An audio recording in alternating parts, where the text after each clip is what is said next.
So remember, the general idea behind the change of variable is to compensate for the area or the volume component, the dA or the dV. The dA would be in 2 dimensions, the dV would be in 3 dimensions. And we've had a couple of examples already. Well, before we do the example, let's draw the abstract idea.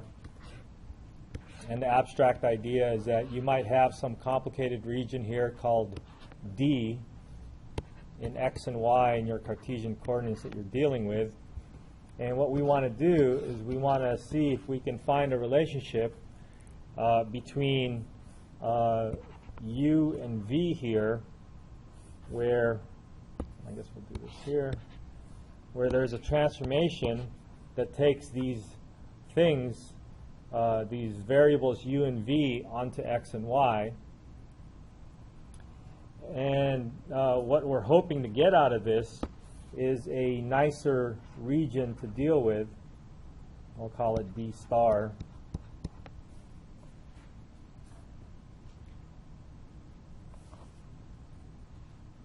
And so this is our idea of the change of variables. And what happens when we're integrating with respect to this first, the double integral with respect to D of some function dA. So this is what you're doing in the XY world, which you may consider your real world. And what we're going to do is we're going to pull it back to some other world that's going to give us an easier way to evaluate this. And so what we're hoping is that on our outcome over here, we're going to integrate over a nicer looking region, and we make our substitution. So instead of an x, we're going to replace that with whatever x is equal to in terms of u and v, and whatever y is equal to in terms of u and v. So now this integral, the integrand, would have u's and v's instead of x's and y's. But that means we need to compensate for our differential dA changing into du dv. And when I write du dv, I mean du dv or dv du in whatever order. So we need this compensation derivative, and we're going to get that derivative from t.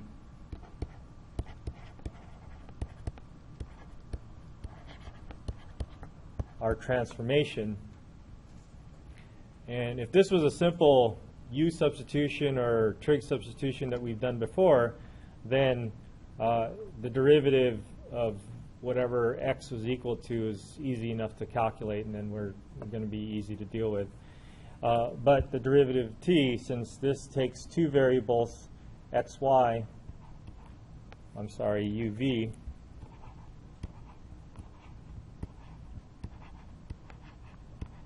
and transforms it to a new variable xy, we have two variables dependent and two variables that are independent. The combination of all those partial derivatives will give us 4 different derivatives to deal with.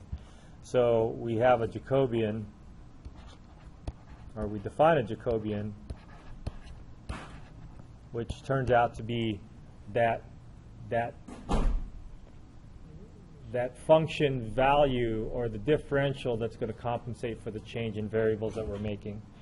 So we labeled it as d, and then the independent variables, x, y, and d, the dependent variables, x, y, over the independent variables, u, v. And so that is what's going to go in here.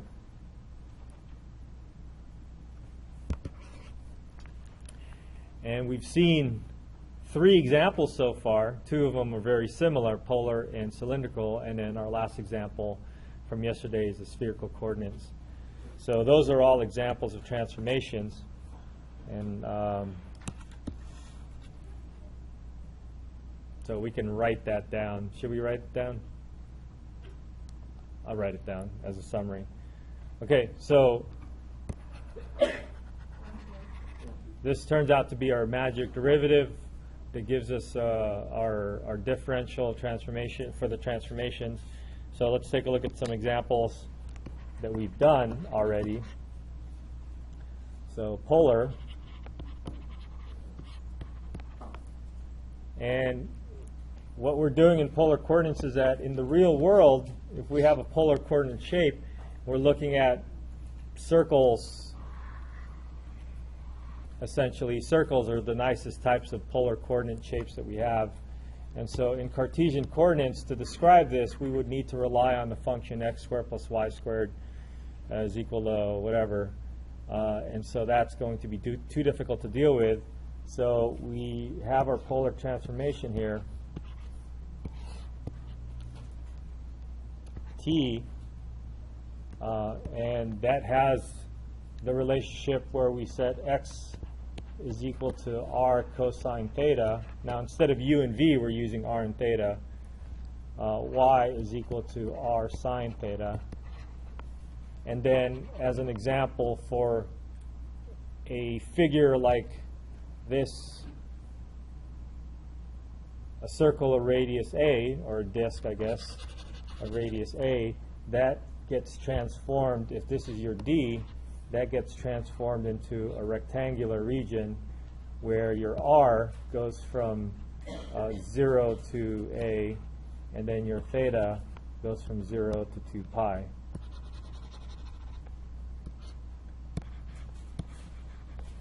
And so that makes our integral limits of integration be constants. So when you have constant limits of integration in polar coordinates or any coordinate systems, that makes your integral a lot easier to deal with.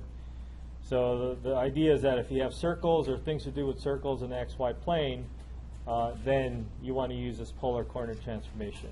Yeah? All right, when we're dealing with polar, are the limits always going to be constants? Not always. If you had a function, I think we had an example where we had a function that looked like this.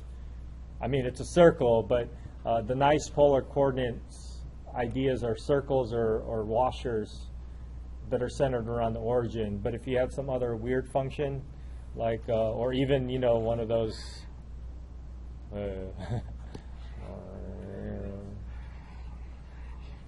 yeah, something like that, cardioids or flowers or petals and stuff, then those would be some function of theta that we would have to deal with. And so they're not always going to be constants, to answer your question. At least in the homework. I think in the test situation, I'm going to try to stick with constants as much as possible. Okay. And so in this case, your dA transformation is going to give you a resulting R. And this is the Jacobian that we saw derived a while ago.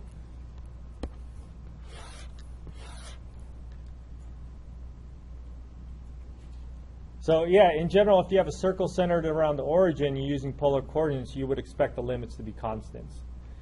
The only difference, the only time where they wouldn't all be constants would be if you had a polar function that's not a circle centered around the origin. Okay. All right. The next is a very, very small step to polar coordinates, but it's in 3 dimensions.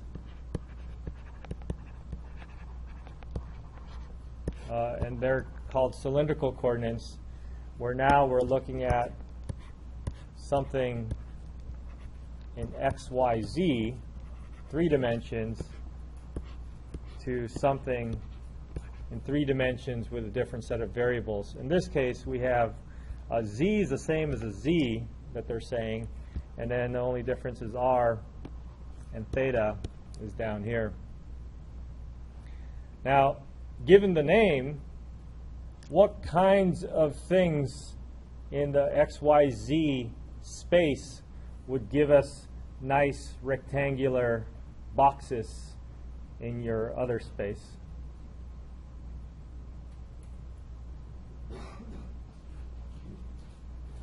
will give us like cube or boxes in our r theta z space. What kinds of things in the x, y, z space should we be looking at? Do you understand my question? No? What kinds of solids? What? Cylinders. The name, cylindrical coordinates. So if you're looking at cylindrical spaces or cylindrical solids or pieces of a cylinder, even if you cut this in half this way or cut it in half again and make a quarter of a cylinder, if any part of a cylinder in XYZ space would bring us to a constant limits situation when we change to cylindrical coordinates. Okay?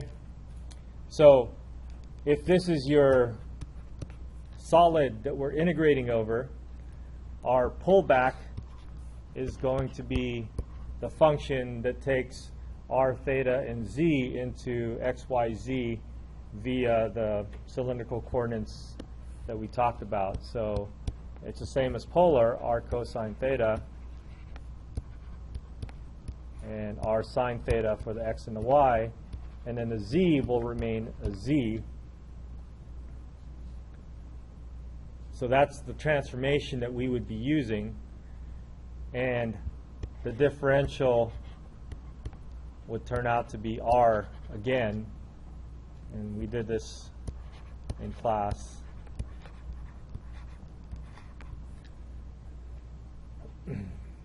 But whenever you're dealing with a cylinder, your z would be some nice constant limits, which would give us a rectangular region. Now, most of the problems that we saw in this particular section didn't have constant limits, right? And that's because your shapes weren't necessarily cylindrical. It turns out that maybe the top part was a plane, or maybe a piece of a sphere or something, a piece of a paraboloid. And so, so you would expect to not have constant limits, but you might still have constant limits for r and theta, but your z might not be constants. However, if you're solid of integration, you're integrating over a solid that is in the shape of a cylinder,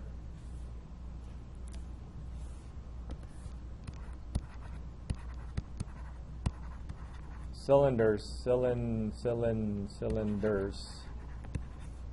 they get mapped back into boxes.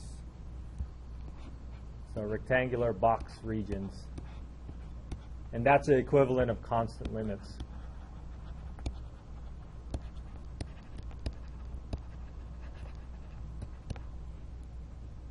So just like here, circles here, and maybe we should put in parentheses centered around the origin.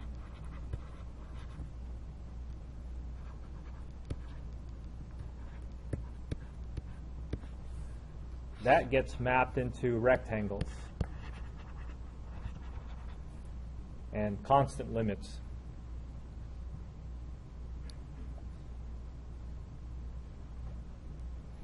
Okay?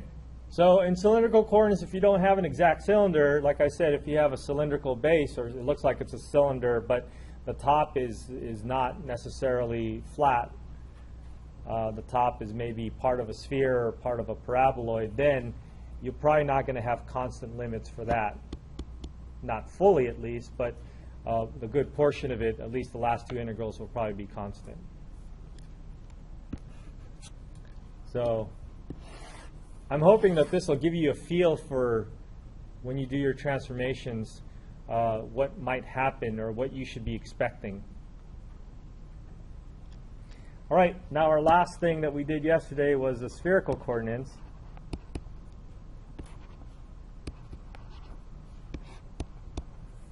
And I suppose that you can probably guess that on the x, y, z,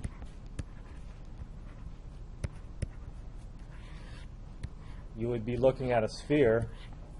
And again, a sphere centered at the origin, because there's other spheres that would give you non-constant functions. But if you have any part of a sphere centered at the origin, whether it be a hollow sphere or half of a sphere, a quarter, an eighth of a sphere, if you have a sphere centered at the origin, then you can take it back via spherical coordinates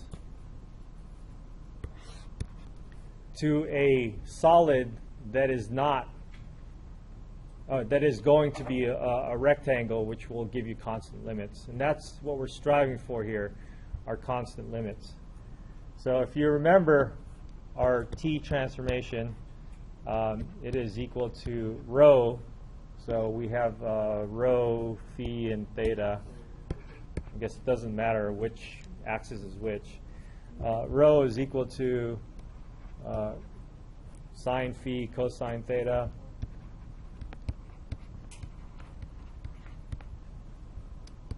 Y is equal to rho sine phi sine theta. And z is equal to rho cosine phi. Now, it may seem random, but think about r is equal to rho sine phi. If you think about r is equal to rho sine phi, then x is equal to r cosine theta, and y is equal to r sine theta. So that might be one way to try to remember this relationship, although in the test situation, you guys will have a sheet of notes anyways, and you're probably going to write it down.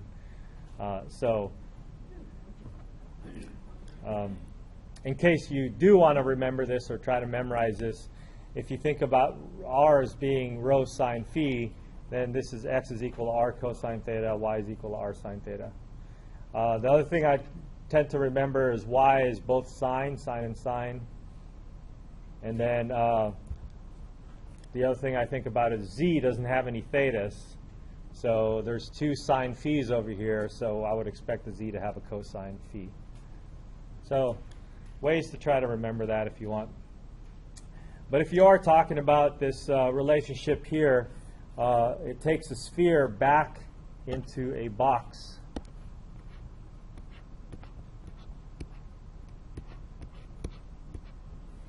Which would, again, give you constant limits.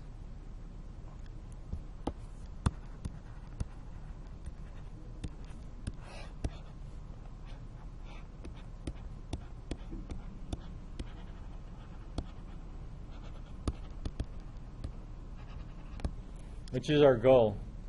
And then the transformation, you saw Jose do it yesterday. We went from dv, and that matrix that he came up with was the matrix to help find the Jacobian, and the Jacobian turned out to be rho squared sine phi after a bunch of sine squares plus cosine squares all over the place. And then d rho, d phi, d theta in any order, but most likely it's going to be in this order because it just seems easier to integrate this way, rho, phi, and theta.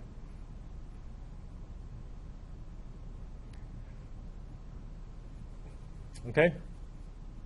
So this is the rundown of things that we've done so far and how this idea of the change of variable is related to what we're doing.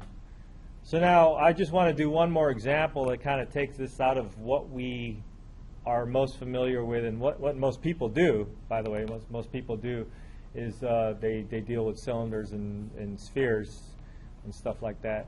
But there are some cases where there might be some weird integral that might be hard to handle if you're doing it in the real world. And so you take it to another world to see if you can make your life a little bit easier. Speaking of alternate worlds, yesterday was 420. And I kind of didn't get to talk too much since I wasn't doing the lecture. But were you going to crack jokes? I heard Anderson's cracking jokes about 420 the entire class. Yeah. Well. Oh well. Missed that chance. Let's move on. I know.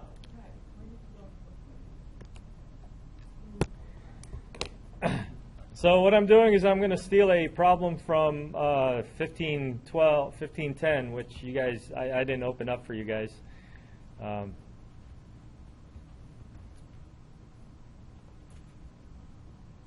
still debating whether to open this up or not.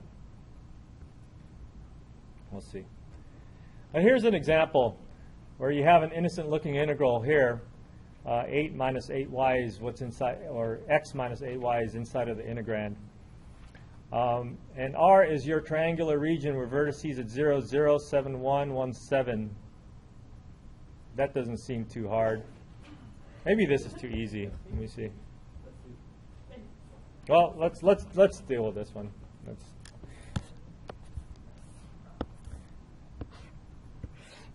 So I'm going to draw this figure to the left, and I'm going to draw another figure to the right to draw my diagram that I've been doing. But I'm going to start with x and y on the right side as our real world situation to see how our region looks like. So 0, 0, 7, 1, and 1, 7.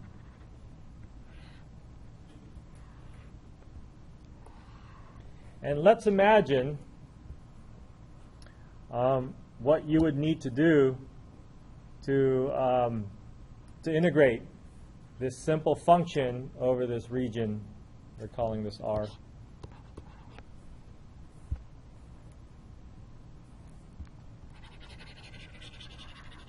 So if I integrate with respect to x first, I think whether I integrate with respect to x and y, I'm going to have to do two integrals here.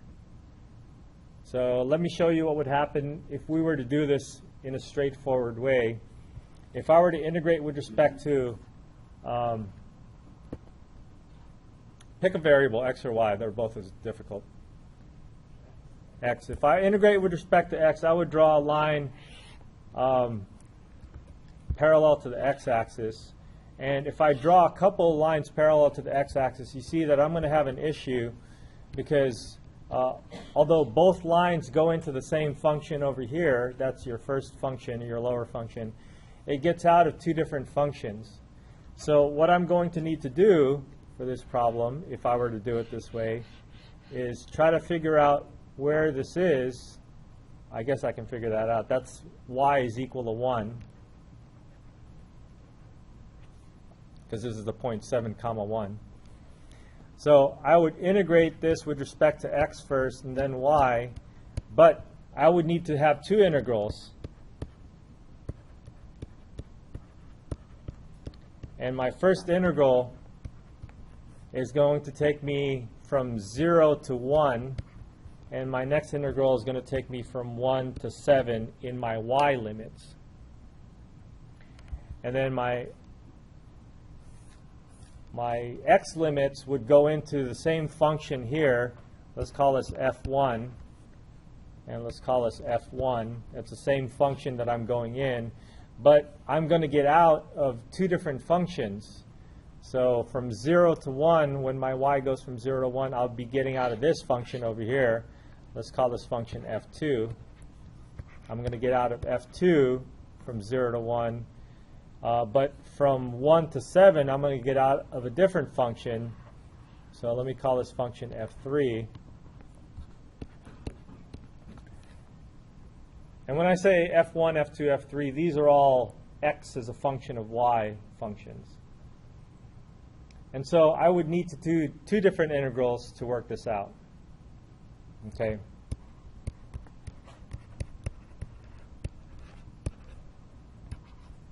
Which is not impossible, but I think this is going to be too difficult to do. So let's take their advice here and pull it back to a UV space or UV plane, to this different world where the limits of integration might be a little bit easier. So let's consider this transformation T that takes x to 7u plus v and y to u plus 7v. And let's see how this is going to work out for us.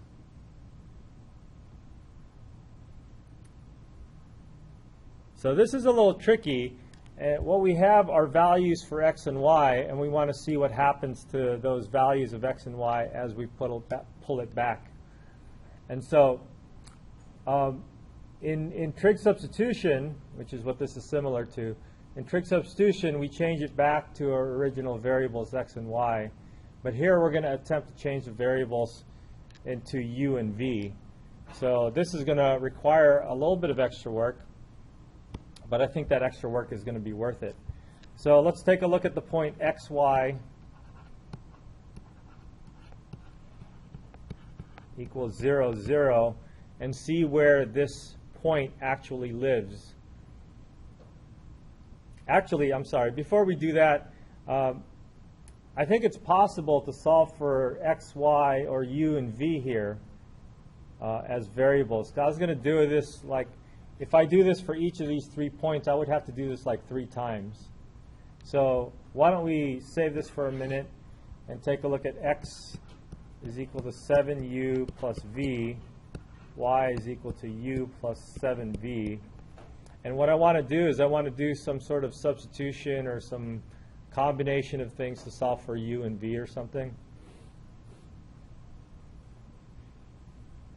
So why don't we do, you remember in algebra where you have to solve for 2 variables here?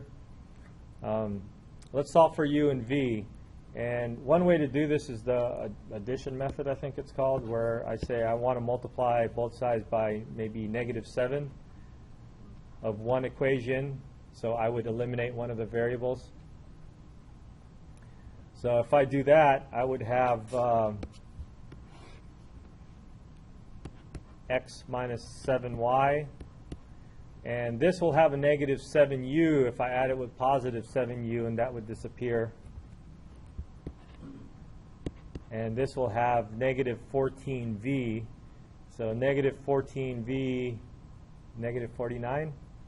Sorry, -49v added with that would be -48v.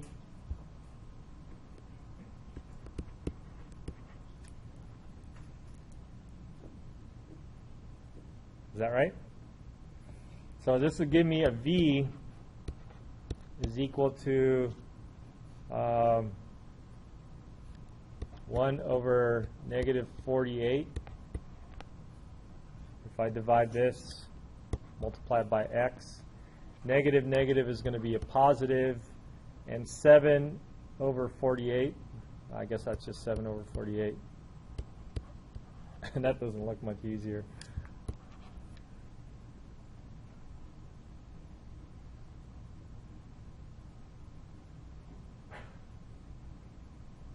Okay so far?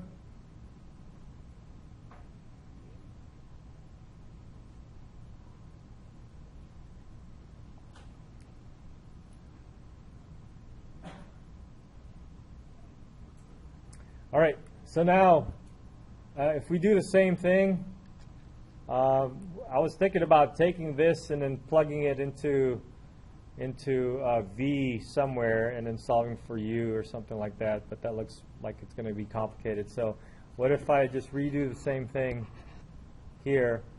I'll rewrite this over again. X is equal to 7u plus v. Y is equal to u plus 7v. And this time, the first time I got rid of the y. This time let me get rid of the first time I got rid of the u. This time let me get rid of the v. So I would multiply the top one by -7.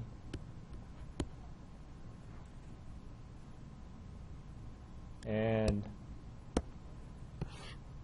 what would I get here? I would get -7x plus y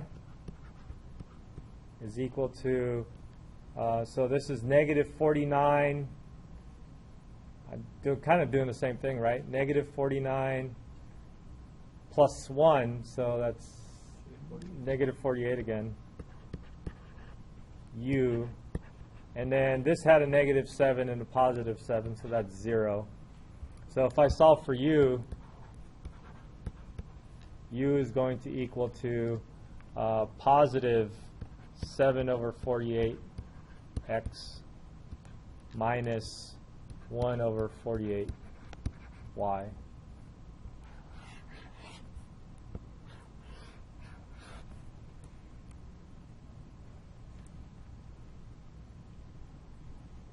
So I'm hoping that this is going to give me my points.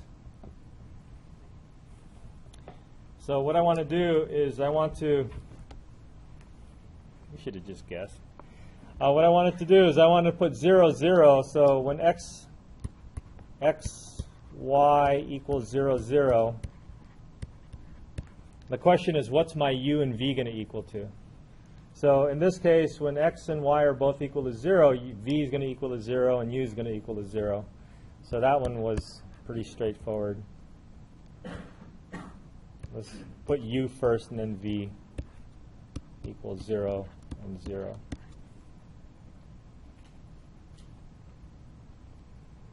So that is going to give me the point on my u-v plane at 0, 0. Now, let's try the other 2 points over here.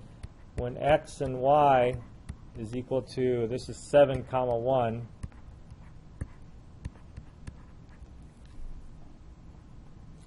What is that going to equal to? Let's put 7 in for x and 1 in for y. And let's put it into the u first.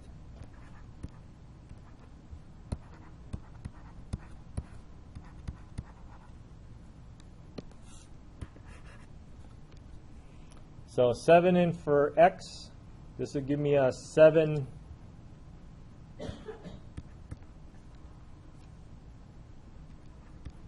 over 48 times 7. So that's 49. It's going to be 1.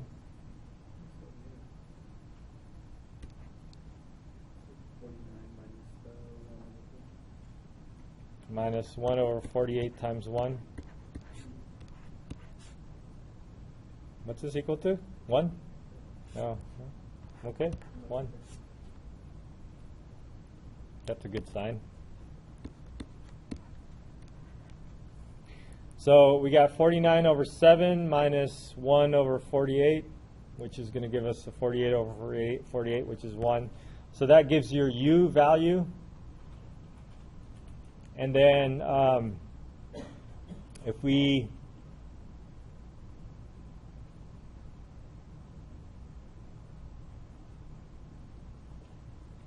so if we put, to try to figure out our v value, we'll put 7 in for x here, and then 1 in for y.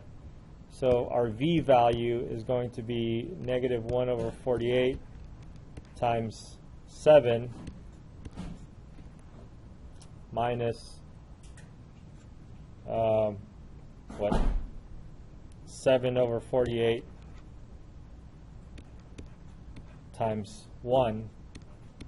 And what's this equal to?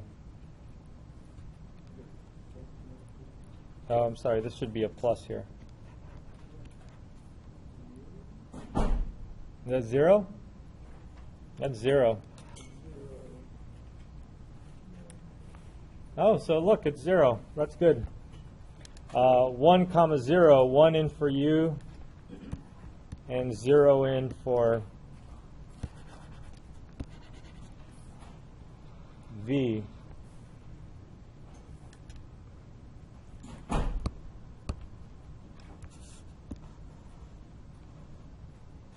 Okay, so now let's do that last point.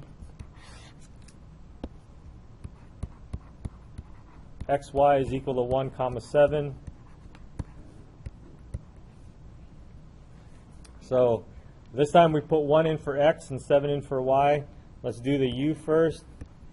You put 1 in for x, you get 7 over 48 times 1 minus 1 over 48 times 7. Oh, that's 0 again, right? So this time your u value is 0. And then your v value is it's 1, right? 1.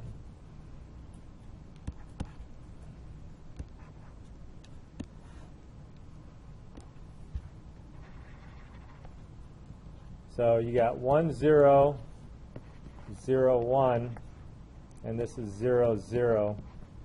And so kind of have a question if this is going to be triangular or not triangular.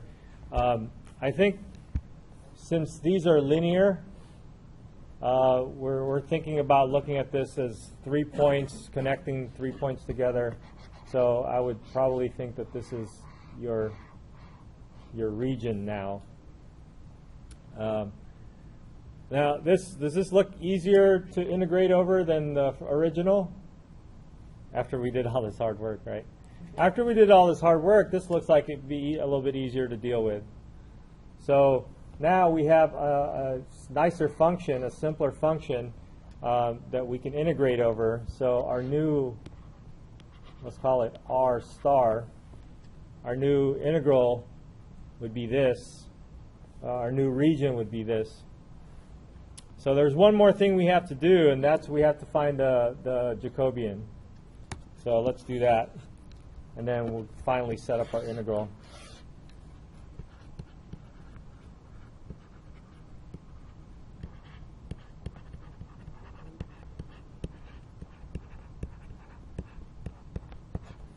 So because these are linear, the Jacobian is going to be just full of constants.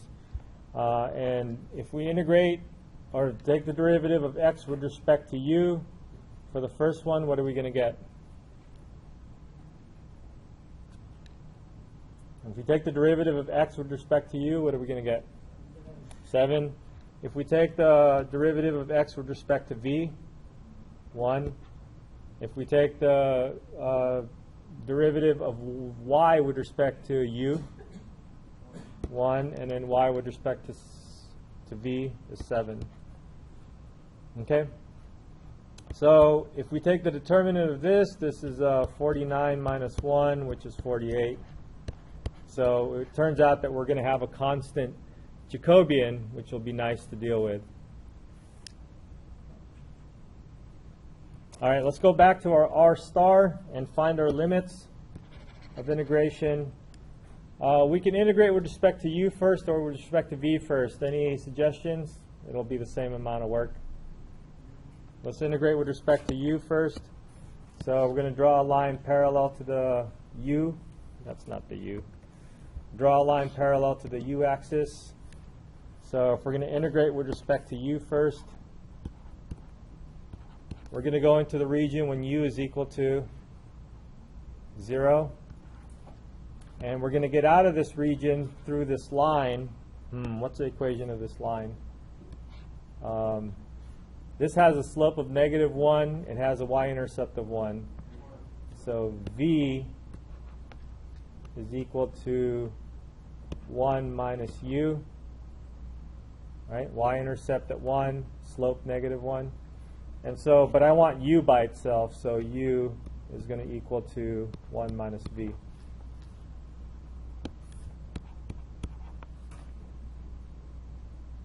Okay?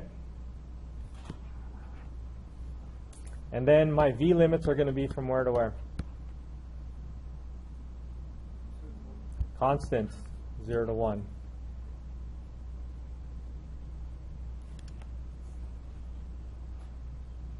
All right? So we have x minus 8y, where x is equal to this and y is equal to that. So we're ready to set up our integral. We have our Jacobian. So let's rewrite the integral that they have.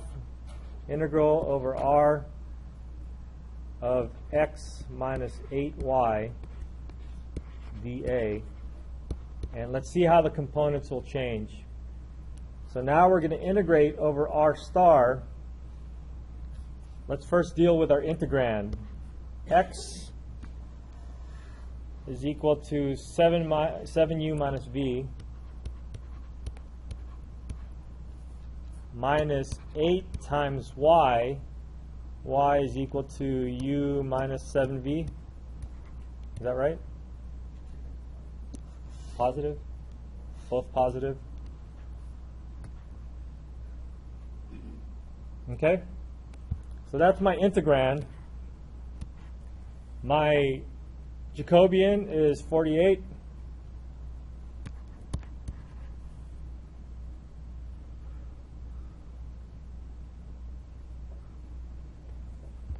And then I'm deciding to integrate with respect to u first. And my u limits, we're going from 0 to 1 minus v. And my v limits go from 0 to 1.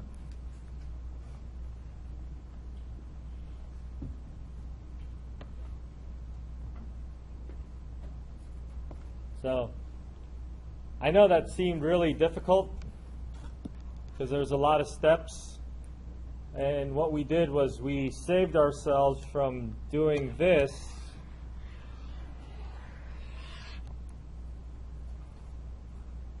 which may have been easy, I don't know, to doing something like this. Now, the payoff is here where we're going to integrate this and it's going to be really easy, I hope, versus the other one where it might not have been so easy. And these are all linear terms and stuff, so the integral turns out to be nice, but it may not always work like that. Should we finish this? Done. Okay, let's finish this. 7u minus 8u negative u. And what v? 8v?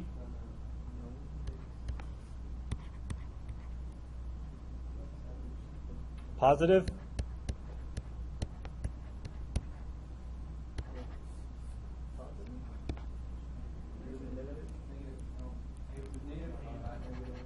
Negative 55?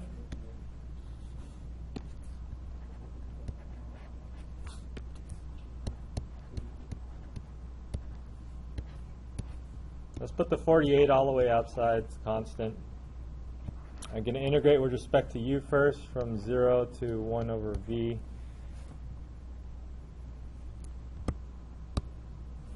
This is getting to be a long page.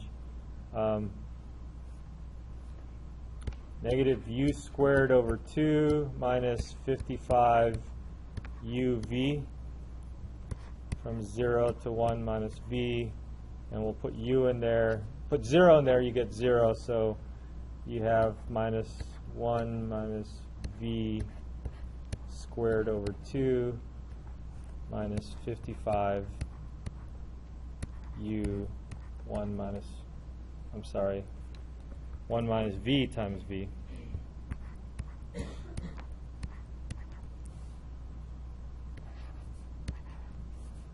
And then we're going to integrate from 0 to 1.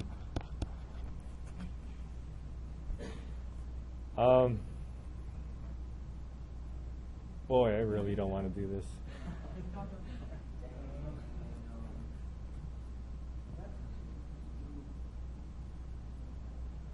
So you put a 1/2 out, and then, I mean, it's all doable. It's just a little tedious.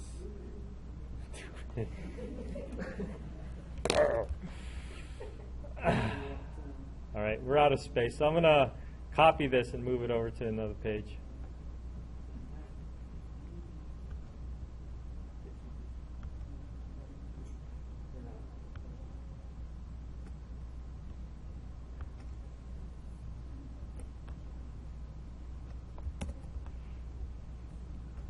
All right, let's continue on. What's inside?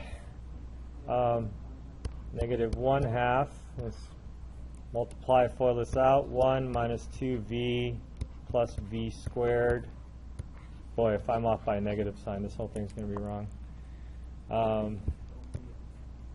Minus 55 plus 55v. Let's see if I can combine this.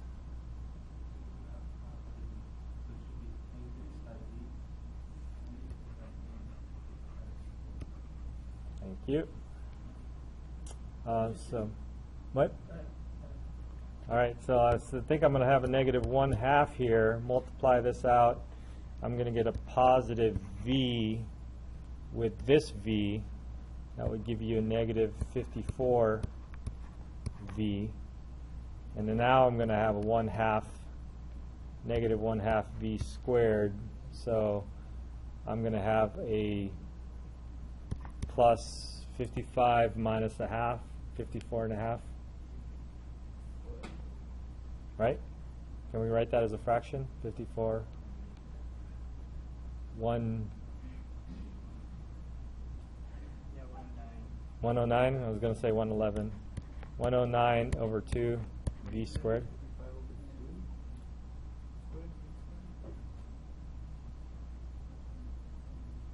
No, because you're adding it. Common denominators and all that stuff. Is this right? Okay. And so now let's integrate this from 0 to 1. This is going to be negative 1/2 v. 54 v squared over 2. Half of 54 is 27 v squared. And this is going to be 109 over 6 v cubed from 0 to 1.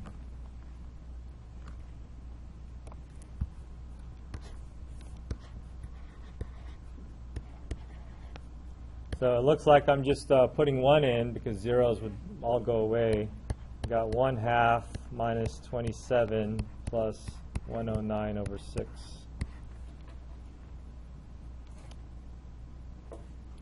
So you punch that in.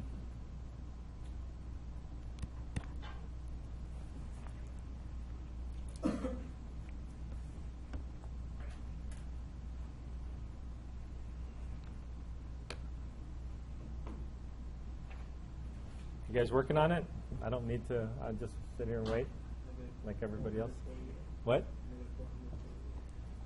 Even? No fraction?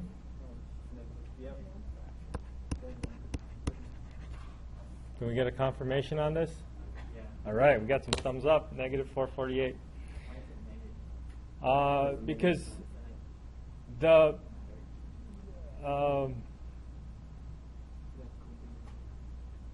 yeah, that the inside adds up to negative 28 over 3. yeah, so it could be negative because the integrand might make the contributions to be negative. Yeah, I don't want to.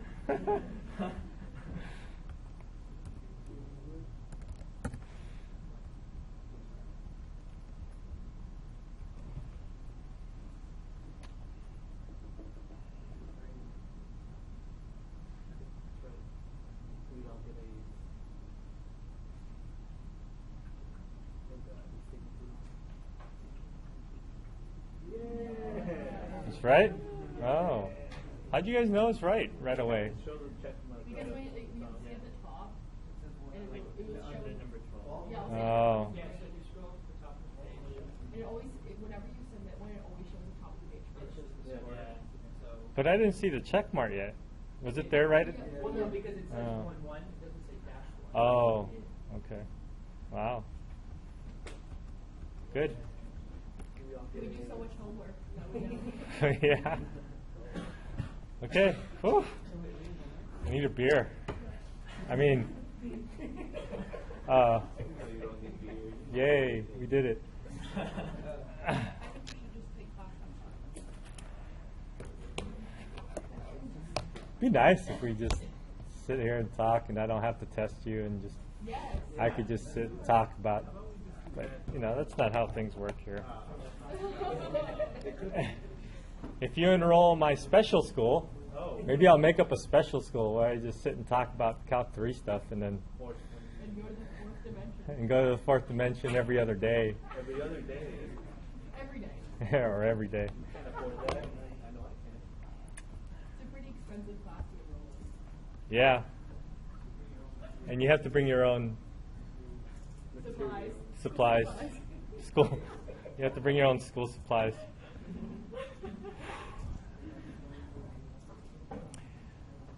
But at least you won't get tested. You just sit there and talk, and I guess you guys can try to talk too.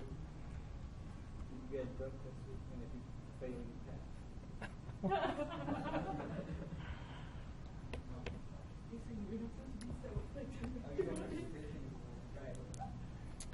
All right. So the review sheet is already up and available. It is the exact same exam that the students took last year, I guess, spring 2015. You're saying that the review is the exact same exam? As last year's. Yeah. Yeah.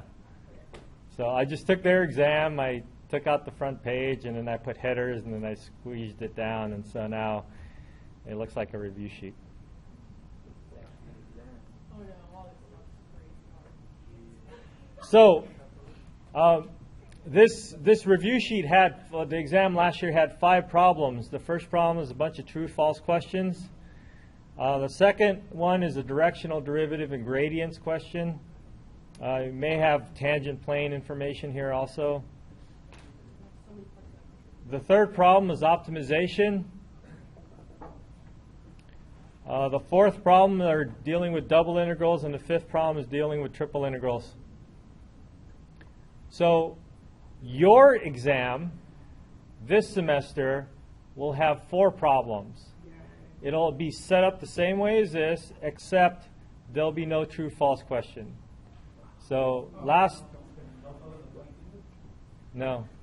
So in our first exam, I had that, but I felt like that might have hindered your time, allocated time, to complete the rest of the test. So this time I'm deciding to scrap that business. True false is extra credit. No. Good try. The thing about having only 4 problems is that each problem is worth 25 points. So that's the give and take between an exam with a lot of problems versus an exam with few problems. If you have an exam with a lot of problems, you can dabble on a bunch of different problems and get points and partial credit for some of those. If there's something that you didn't know, it's not that big of a deal because you can skip over it and then focus on the ones that you do know. So the big issue here is that because you only have 4 problems, each of these problems and subproblems will be weighed a lot more, and so you have to know everything that's going to be on the exam. Okay? What? You want me to add another problem? How about just have one really easy question? 50 points, 50 points. It just says, give me a reflection. Okay. So the other thing I wanted to do was have I done a no column here? No? No? No. No. I like doing this for my reviews. My no column and no column. So what you need to know and what is not going to be on the test. So at this point, what did you ask? Limits? There's no limits.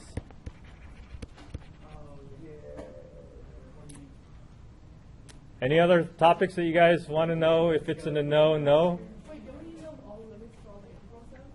When do they change that? No. Pictures? Drawing graphs. Yeah, you have to be able to graph things. Oh, you mean like contour plot? Oh, like the I had one of those. I was looking at that today, and I was deciding whether or not to put that in, and I think that went to no. No? No. But you will have to graph when you have to try to find out the limits of things, right? So the limits of integration, you will have to graph it. Okay, any other topics that you want to know which column it is on? No? Can I email you? Do you have to graph 2D? Yeah. linearization.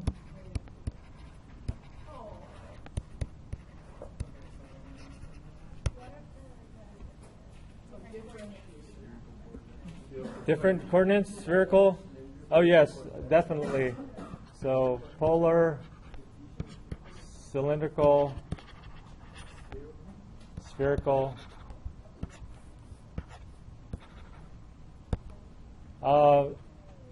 The change of variables that I just talked about today, the sample problem that I did. So you would imagine that trying to do one of those problems will take a pretty long time. So I'm going to take that out. Maybe. Any other questions? You want to know which column it's in? What? Yeah, the iterated integrals of 15.1 and 15.2 and maybe even 15.3, they kind of prepare you for all this other stuff. So in terms of whether they're going to be directly on this, it's not going to be directly on that. But you know, setting the integrals up is necessary. And that's part of the polar, cylindrical, and Cartesian too. So, any other questions that you might have about what column it goes on? Any topics? What should we know? Directional derivative for sure.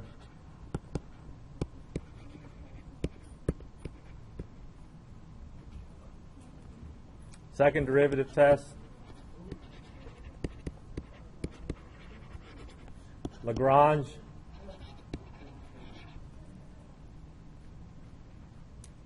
Anything else?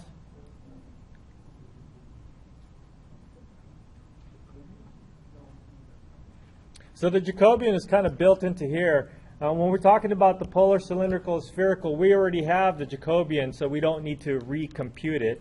So in terms of doing the Jacobian matrix, I would put that in this column, in the no column.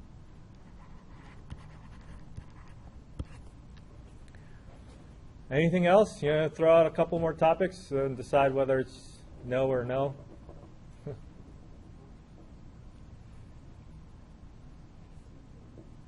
No? What? Any topics that you don't remember? Yeah, that's the thing. I know where you can remember. I don't know. I don't remember it either.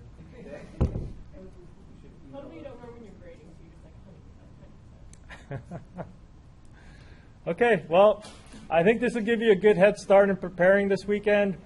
On Monday, we're going to jump onto maybe half of the class. We'll talk about Chapter 16, and I'll answer a few questions, and we'll have a quiz on spherical and cylindrical coordinates. Okay?